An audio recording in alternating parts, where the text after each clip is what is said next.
5টা দোকান দেখছে খোলা, দোকানদাররা গিয়ে জিগাইছে এটা আজ কি বার? কয় শুক্রবার। কয়টা বাজে? কয় 1:30। এই টাইমে আমরা দেশে কিতা করে? কয় নামাজ পড়ে। তো তোমরা দিয়ে নামাজ হালাই দিয়ে বইয়ে দোকানদারি করতেছ? হ্যাঁ, হ্যান্ডকাপ লাগা। হ্যান্ডকাপ লাগাইয়া 2টারে ফিস মোড়া বান্ধিয়া কোথায় লাইছে সংসাইল বাজারও মাধব্য বীরপুরের একবারে যাইতে লইছিল হেন দিয়া। হেবারে জিগেছে কি তুই তোমরা? কই যে নামাজ পড়ি না যে, এর লেগে হ্যান্ডকাপ লাগাই লইছে। হেবারে বাইত ফোন দিছে, পুত্রে তুই কো? কয় বা আমি তো বাজার। অরে মসজিদ বাজার বাজারও বাজারও কয় বউ শুনে তো কৌশল লাগতো না। সংসাইল বাজারও একটারে যদি ফিস মোড়া বান্ধিয়া হতাইলাম যায়, মিরপুরের তারা অজু সারা মসজিদ ঢুকালায় ঠিক নি রে। তাইলে বোঝা গেল নামাজ কায়েম করা এত কঠিন না। একটা ঘটনা ঘটাই দাও, আমার দেশে যে এই ছোট ছোট বাচ্চাদেরকে ধর্ষণ করতে আছে, পেপার পত্রিকা তাইতে আছে, আমরা কইতে কি মানুষ না জানোয়ার?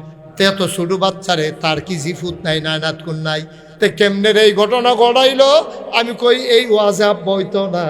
একটারে ধরো, ধইরা ঢাকা স্টেডিয়ামের সামনে অথবা গুলিস্তানের মোড়ে অথবা বাইতুল মুকাররমের উত্তর গেইটে শুক্রবারে নামাজের পরে তারে কোমর পর্যন্ত ডুবাইয়া পাথর মারতে থাকো। মারতে মারতে মারতে মারতে যখন মৃত্যুর কুলে ঢলে পড়বে, তখন দেখবা আমরার বেড়াইতে সুবিধা পাইল, কানে মাসিল আরতো না। ঠিক কিনা? এত কঠিন নিয়ে নেবেন, এত কঠিন? 8 বছরের বাচ্চা, 6 বছরের বাচ্চা, বাচ্চার ভাব গেছে না হলো। এইরকম মানুষের উপরে নির্দয় ভাবে আপনি ধর্ষণ করে। আহারে মানুষ রে, হিয়াল কুত্তার চাইতে আমরা নিকৃষ্ট হয়ে গেছি। ঠিক কিনা?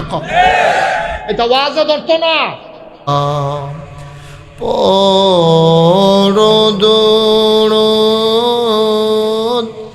মাশুক তোমার মদিনা,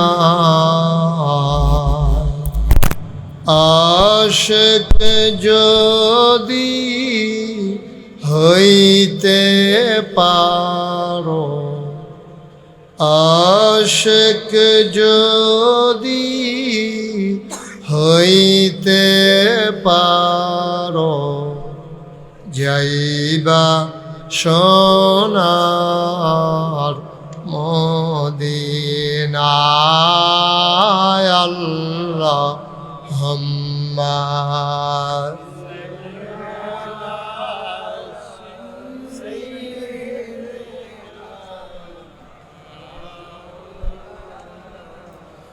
মুহাম্মদ ওয়া আলা আলি সাইয়্যিদিনা।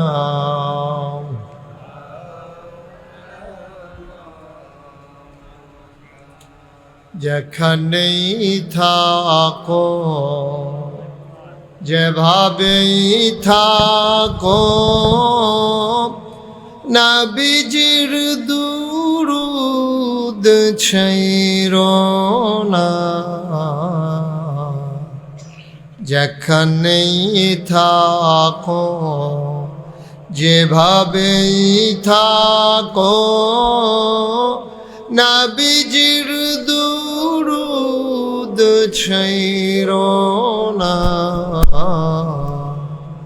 নবীজির দুরূদ না ছাড়িলে, নবীজির দুরূদ না ছাড়িলে, নবীজি তোমায় ছাড়বে না। আল্লাহুম্মা সাল্লি